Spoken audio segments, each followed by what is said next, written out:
the union government, state governments will coordinate. But, our prayers are with Nepal, with Tibet. And, we hope that our citizens are back safely, and India will obviously do whatever it takes to help Nepal. Also, on a lighter note, Anand, the way you came from there to here, you reminded me of Sayoni Ghosh. In her eyes was Madina. She was giving BJP Pasina. In her heart was Kaaba, but she also went to Bhajpa.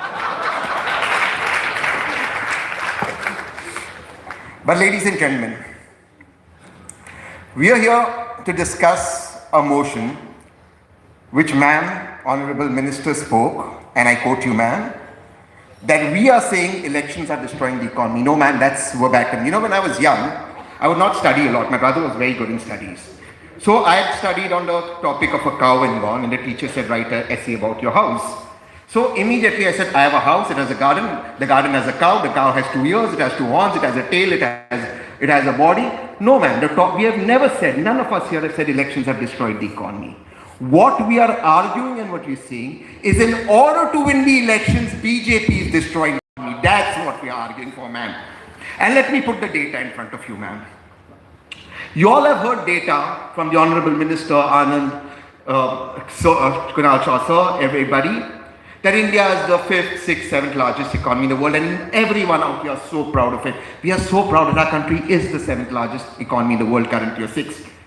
But on per capita income, we are 138th in the world. Now, this data of being the largest economy in the world, what does that mean?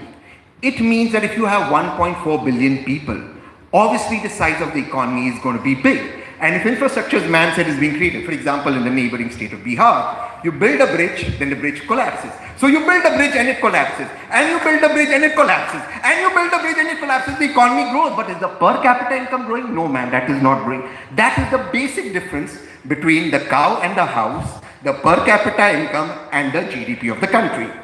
Now, what is happening in our country today? While the BJP has mastered the art of winning the elections, which it has, what is the MSMEs facing? The MSMEs today face unbridled tax terrorism, and I'm saying this with the finance minister here. GST has become a tool of extortion. And all of you know, whether you agree or disagree with me, you don't get your GST returns on time. You have to bribe. In fact, the faceless tax terrorism, the faceless tax arguments has led to more terrorism coming in. And today, the result of which is what my friend and Member of Parliament Karti put across, over 2 lakh Indians leaving India and a high number of HNIs leaving India. Where are they going to? They're going to Dubai, they're going to Singapore because of the compliance issues. What this government has done is taken from y'all and started a model, not of welfareism, which all of us agree with and Anand champion, but a model of taking from you and giving to the poor, unfairly giving to the poor by misguiding them. And again, let me go back to the example of Bihar. In the middle of the elections, the government suddenly wakes up and realizes retrospectively they have to give women 10,000 rupees as a grant. They promised women 2 lakh, 10,000 comes into the account.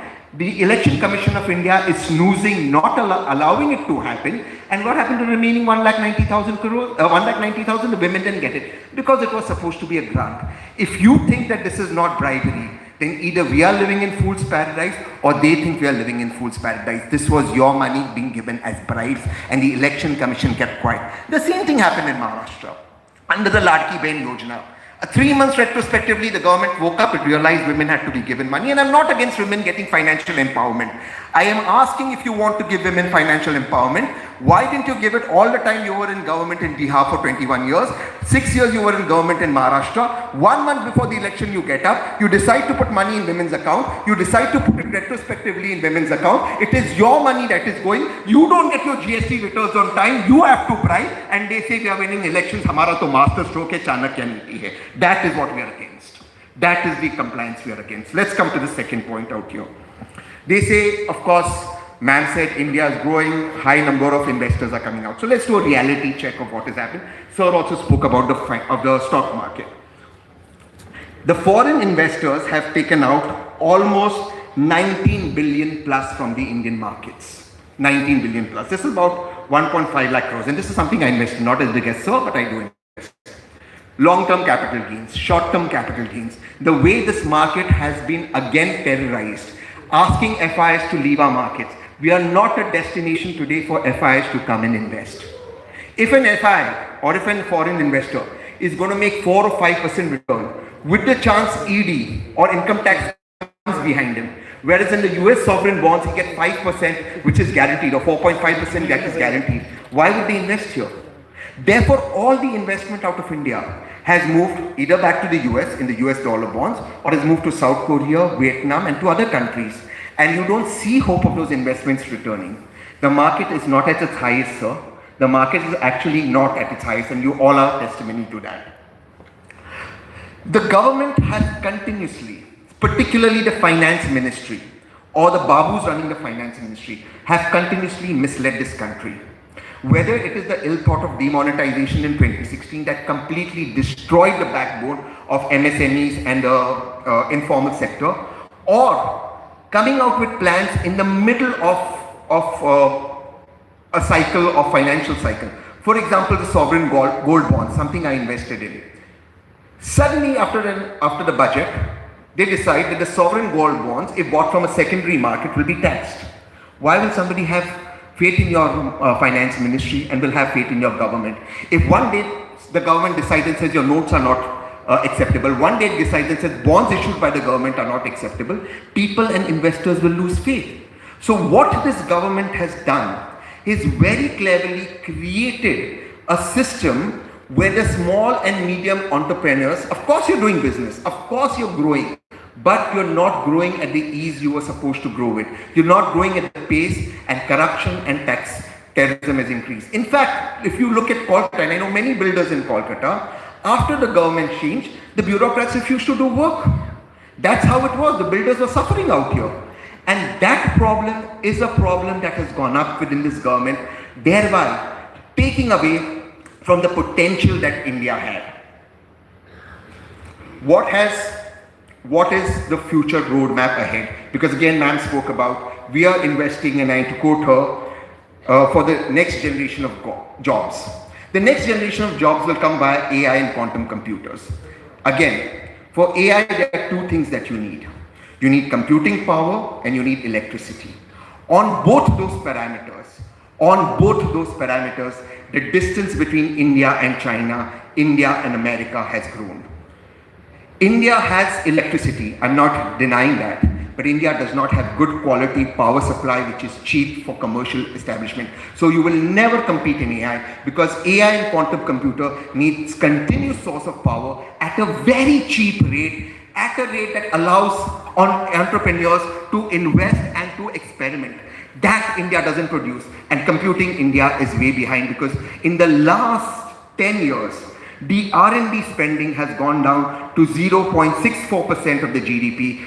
China is 2.4% and US is 3.5%. Again, this gap between China and India in the last 10 years has increased.